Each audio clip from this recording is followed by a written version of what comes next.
This is Athletes as Educators with former pro basketball player, championship winning coach, and author Angela R. Lewis. Angie Lewis interviews current and former athletes who are passionate about sharing the lessons they've learned and the experiences that have shaped their lives. A resource for parents, a guide for student athletes, a source for current and former athletes, keys to transition off the court. Welcome to the Athletes as Educators podcast with Angela R. Lewis. Welcome to this episode of Athletes as Educators. I'm your host, Angie Lewis. On the podcast today, we have Leslie Bottrell. She played basketball in Canada. Back then, she was Leslie Goosens. After college, Leslie went to Australia and New Zealand, works with the Sydney Olympics, and is now a doctor in China, in Shanghai, but she's moving to New York really soon. Leslie, thank you so much for joining me. Thank you, Angie. Thank you for having me. Leslie, will you talk a little bit about when you started playing ball and why? Sure. I think from a very young age, my parents had both been, coaches at the school. They were teachers at my school and stuff. And actually, even before I started playing, I was the team mascot when I was in kindergarten. My dad was coaching the girls' basketball team, and he'd arrange trips for us all to go to, watch the Detroit Pistons play. And so I think basketball was introduced at a very early age. And we just were kind of really encouraged to participate in sport from both parents, mom and dad, both, starting from things like t-ball and volleyball, and then basketball really stuck with me and my siblings. That was sort of our sport. When did you know that this was something you wanted to put your heart into? And basketball, something that you loved. It sounds like it was really a part of you, but at some point you made that choice. Yeah, I'd probably say kind of senior elementary school, grade 7, 8. We had a coach that was really dedicated and would take it to a lot of traveling tournaments, and kind of introduced it as, a kind of not just a sport you played for a couple months of the year, something you could kind of do year round if you were serious, and you could play club teams and stuff like that. So I think having a coach that really saw, was really passionate about that particular game, kind of, introduced that to me. And that, then from on to there, going into high school, I went to high school where basketball was sort of the sport to play, and we had a lot of success, both the girls and the boys. So we supported each other, and I think I was lucky. It was kind of put on an equal footing. Girls were just as sort of popular and supported and successful as the boys team. That is so rare in high school sports, where the girls team and the guys team get the same type of support and recognition. It's great that your high school was like that. Yeah, I think it was unique for the time. I think it probably helped. It was a small Catholic school, St. Joseph's in St. Thomas, Ontario, in a smaller town too. But it was and I think at the time we just didn't give it a thought. And then I think when I went on to university, where it kind of shifted, where there was a kind of disparity between the men's support and the women's support as far as, supporters to the games and stuff like that. Then I realized how lucky we were at the time. Yeah, that is pretty interesting. Speaking of some of the differences with women and men's sports, you mentioned that you tore your ACL when you were pretty common amongst female athletes. Yeah, there's a lot to, for the anatomy side. And as I learned, I did that injury, and it was pretty devastating at the time. I was, in my last year of high school. And then from then on, and then obviously studying medicine, I learned more about the injury. Common in women, a bit has to do with the anatomy and the kind of composition of the joint being, women's joints are by nature a bit more flexible from a evolutionary point, just with And not to get into the science of it, but and then the anatomy of it as well, just like the kind of the hip angle and stuff like that, so that and the types of sports we traditionally play as well, where you're kind of it's a perfect storm for those types of injuries. Are there some things that young female athletes could do to kind of prevent those type of injuries, ACLs and knee injuries? Yeah, absolutely. Really, and I mean, I learned this after the injury, which was, would have been helpful before it happened, but certainly just, really getting, just really strengthening the muscles around the knee so that it's not taking the full force. So you could do, you could do all of that and still injure it, but you certainly could limit the chances if you do proper stretching, proper warm ups and cool downs, and certainly that kind of getting into the gym and doing weights and really strengthening the surrounding muscles, your quadriceps, your hamstrings, and really that sort of thing. And obviously learning proper technique. I mean, sometimes it can just be a fluke, but just watching how you're doing your cuts and stuff like that. So that comes from, you want to have a really good strengthening coach and things like that to help with that. But, you could do all of that and still have the unfortunate occasion, just, the timing and where you place your foot and stuff. But if you can do those things, I would recommend that, because I'm paying the price for it now. What do you for that injury? You say you're I'm just I just coincidentally had an appointment with an orthopedic surgeon the other day, and I've just, it's because of that injury, I then damaged meniscus and I damaged the cartilage, so I'm kind of really suffering with arthritis now in that knee. So I get I'm just sort of now looking at my options to get it to a bit more pain-free. So getting cortisone shots and stuff. I'm kind of like the limping aged athlete, but ouch, yes, that sounds painful. There's so many athletes who go through that. Yeah. Competing early on. I'm sorry, you can go ahead. No, that's fine. You go ahead. I was just going to say, competing early on, there's so many benefits, many ways that it helps athletes. We talk about the potential term difficulties of sustaining injuries when you're younger. Yeah.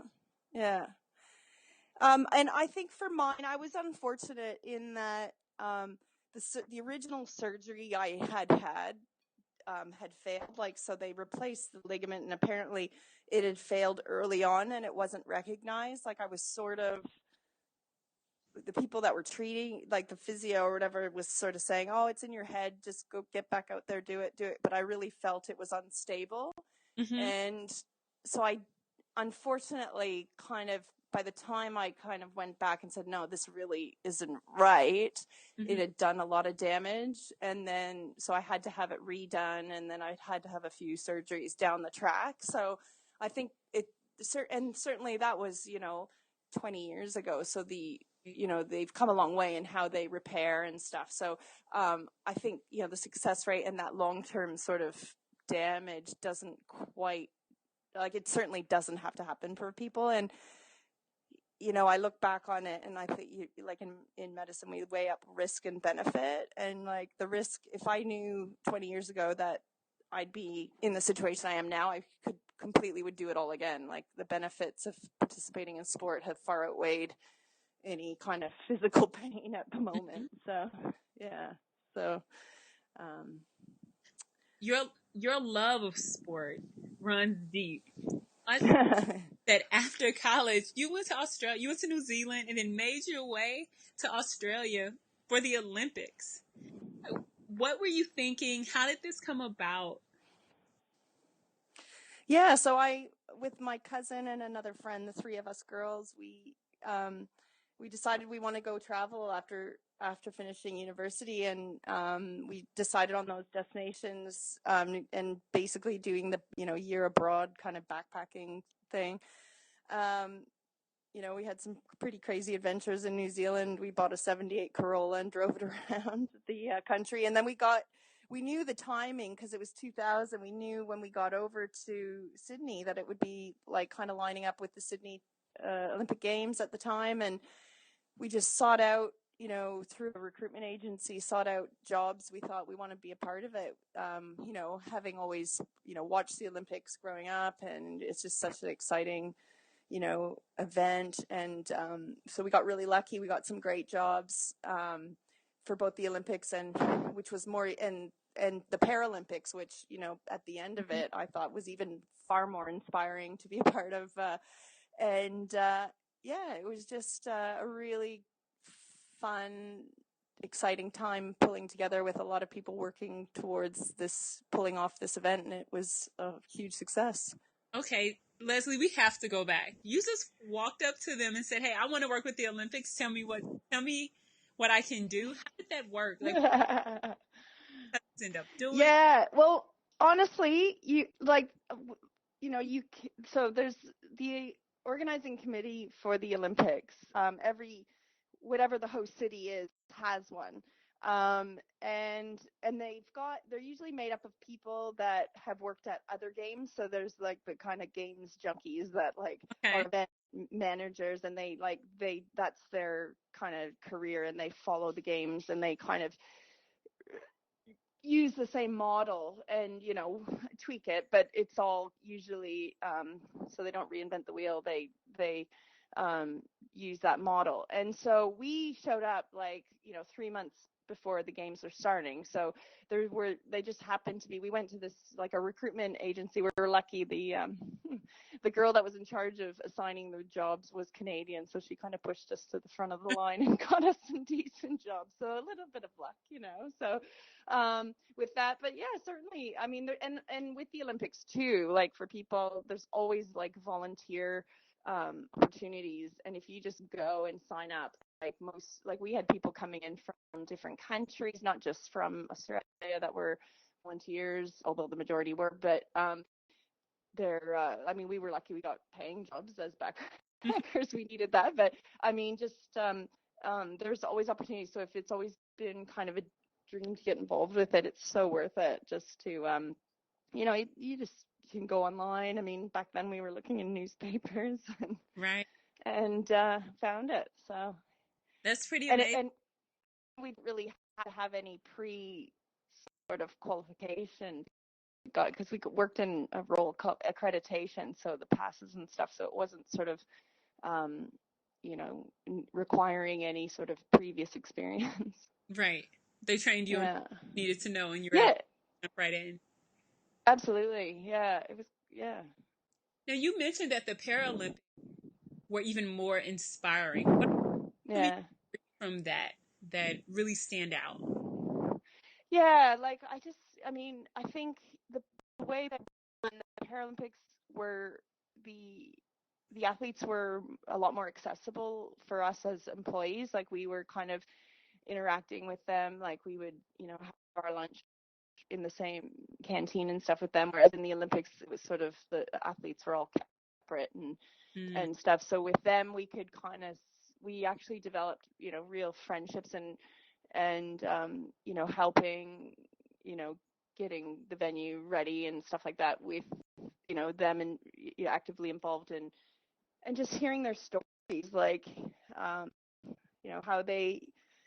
they became, sort of paralytic or quadriplegic,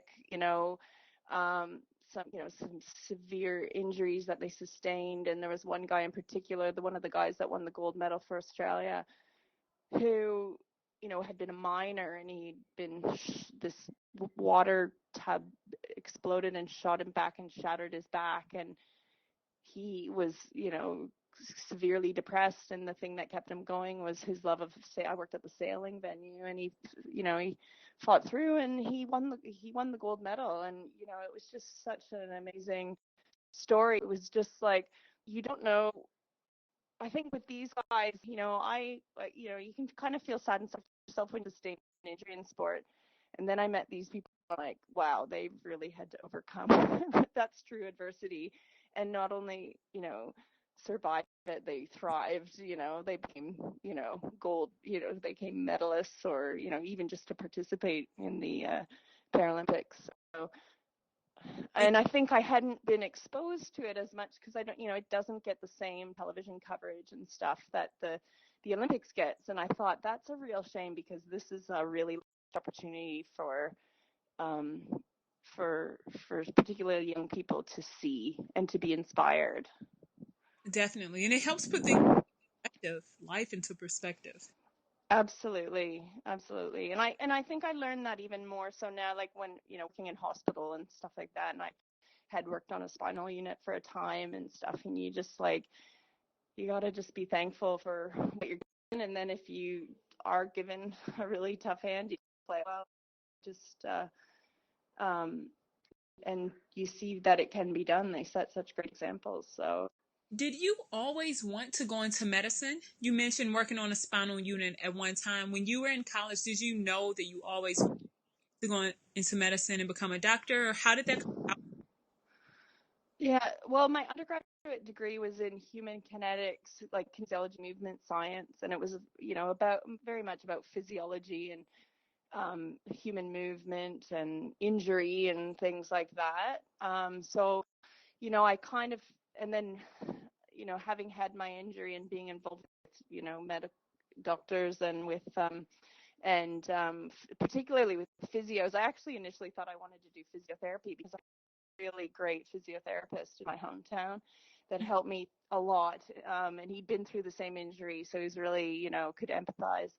So I think some sort of, healthcare and helping people was always the in the back of my mind, but I think it took me some time to get there, because after a 4-year degree, I certainly wasn't ready to go straight back into 4 years of medicine. It seemed a bit too daunting. So I think taking the time, I did college, so I actually qualified as a high school teacher before I went traveling. I think for me, it was always there. It just sort of, I wasn't sort of racing to get there. It kind of happened a bit more gradually.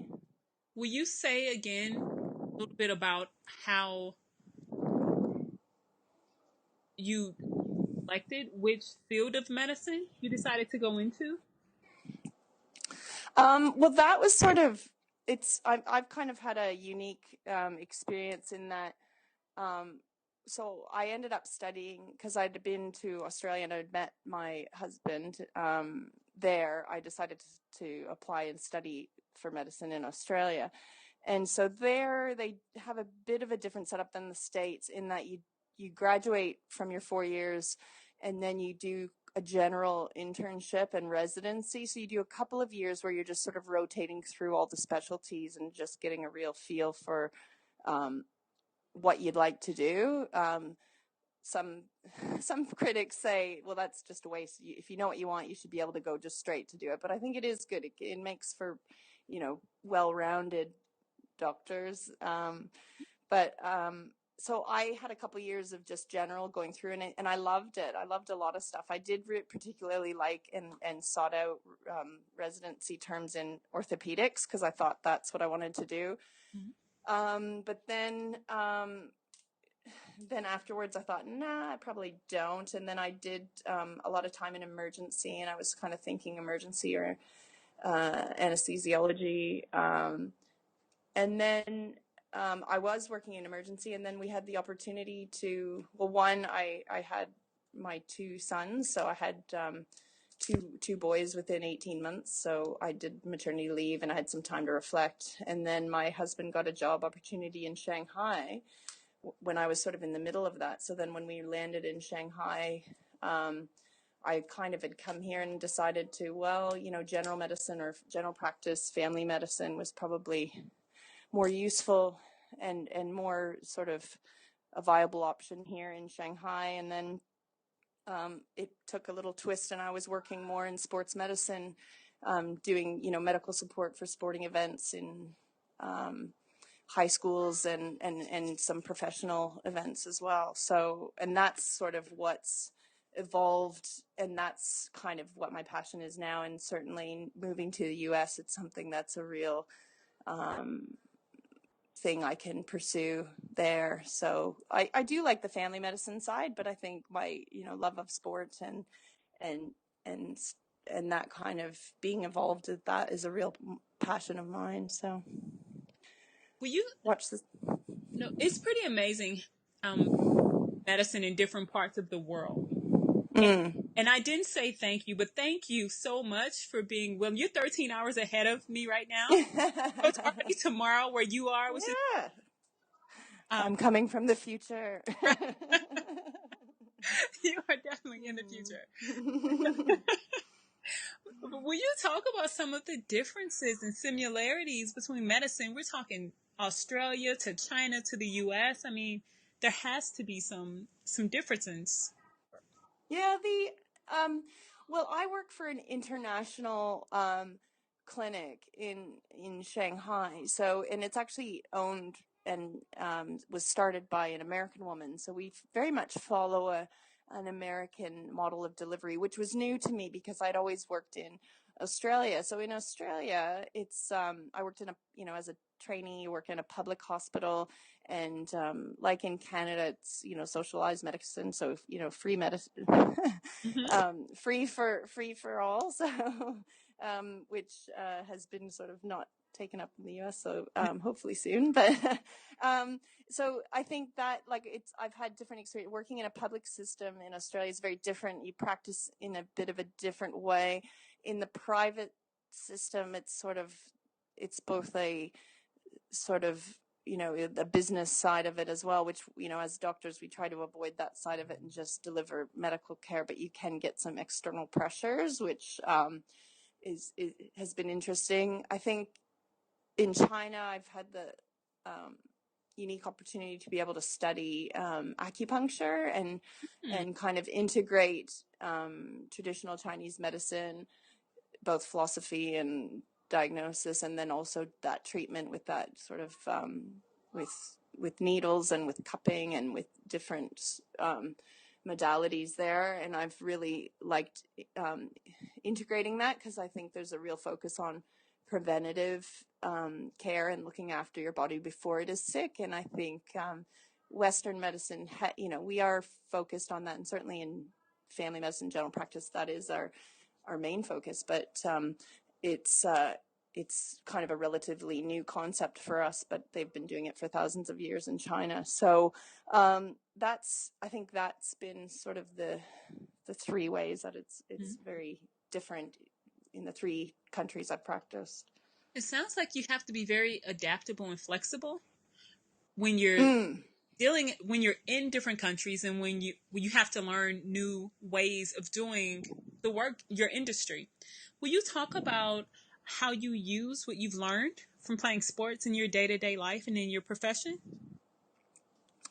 Yeah, well, I mean, certainly overcoming, injury and adversity and having to fight back and get back to a level, it certainly that discipline came into play, and knowing when you lose a game or you lose a competition, that frustration and stuff, but dealing with it maturely and with good, as a good sport, and that whole thing, and then obviously winning with grace, and being conscious that when there's a winner there's also a loser, so being gracious in your victory as well. Obviously working with the team, and that friendship, you develop really deep friendships that, and as you're well aware in your experiences, you that last a lifetime, and coaches that listening to them and doing what they say, and even if you don't always agree with them, in the end it works out. In business you have a boss, so it all translates, and I think that's makes athletes very good commodities in the business world, and certainly in medicine and in other professions. So I think it's certainly an advantage if you've played on teams or at least been participated in sport in your future life. So I would encourage it for sure.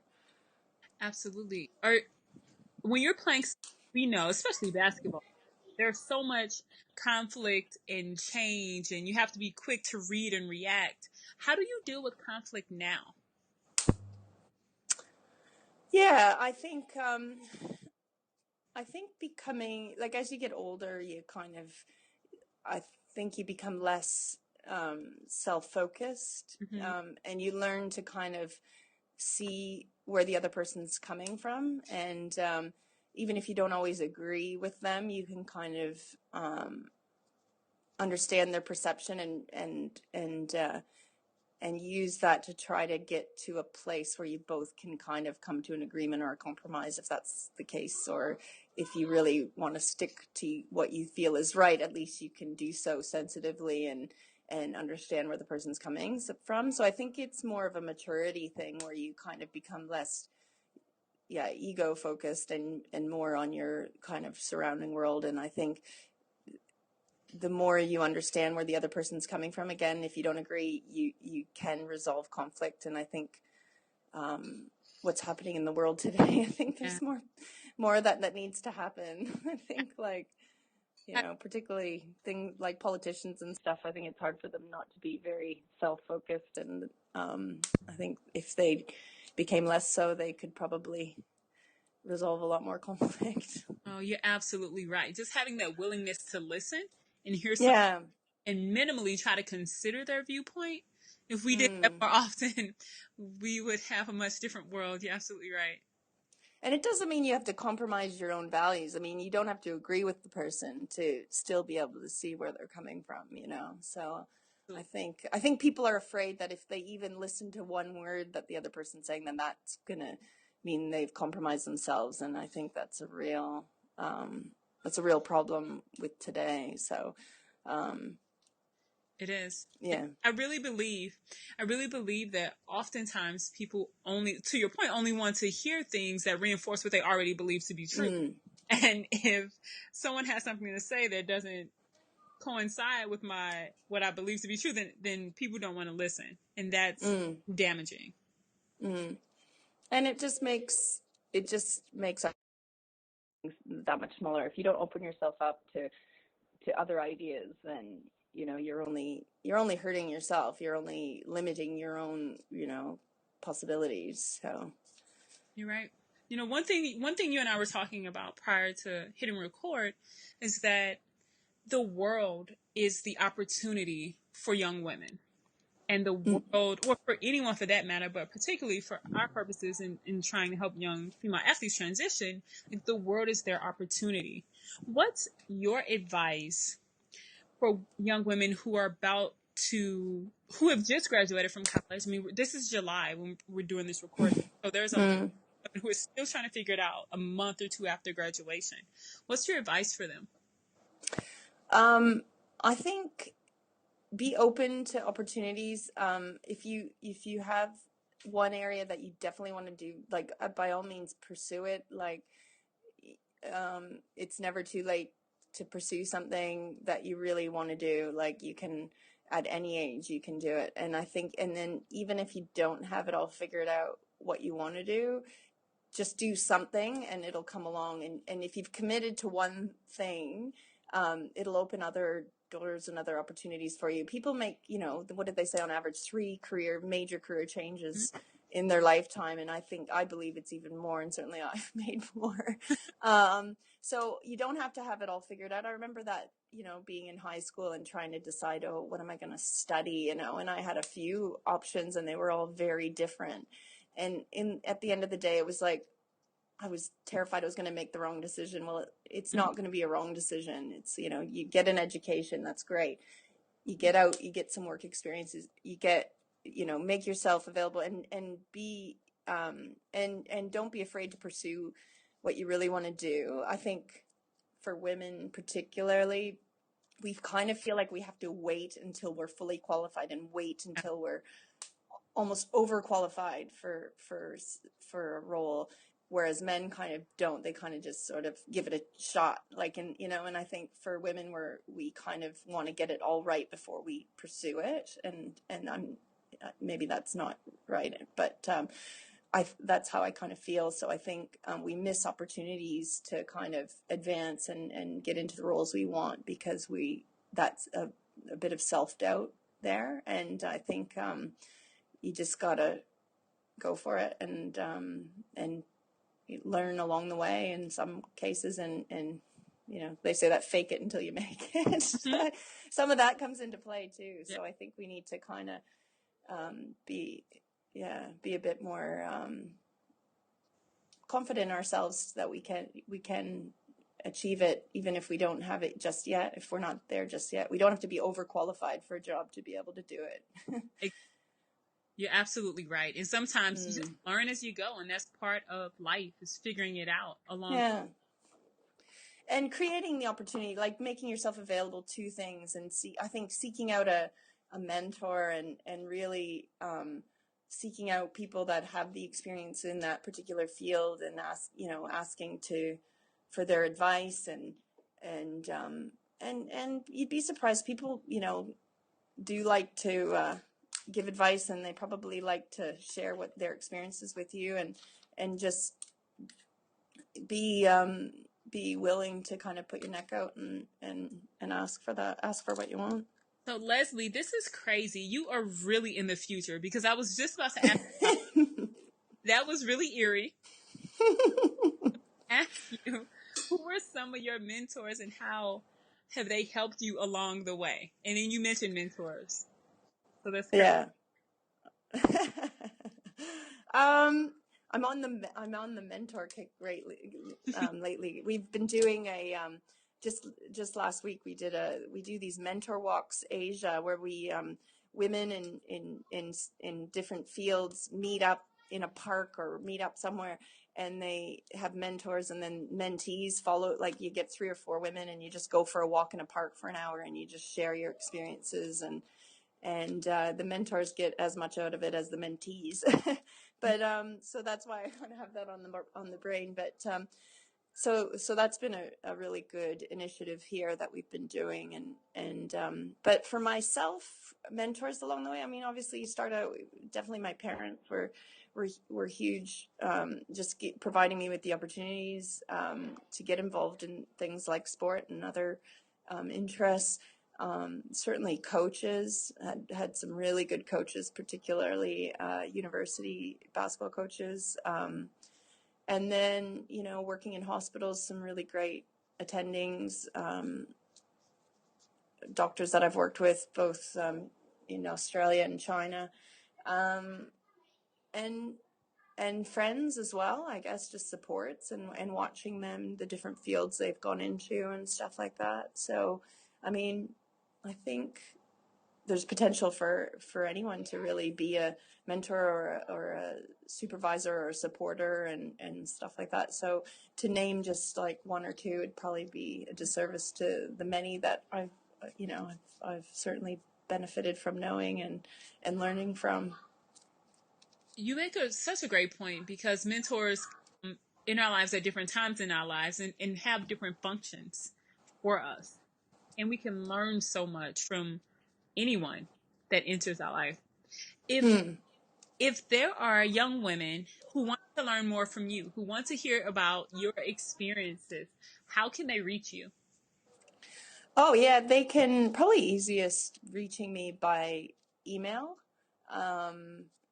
Okay. or Facebook as well. So, although in China, Facebook is blocked in China, so while I'm still here, that's a bit tough. But probably email. I can leave you my email. Okay, great. Yeah. So email is best. Perfect. And so I just want to thank you so much for being on the podcast and letting me interview you, and for you getting up early in the future to talk to me. Oh, it was my pleasure. Thank you.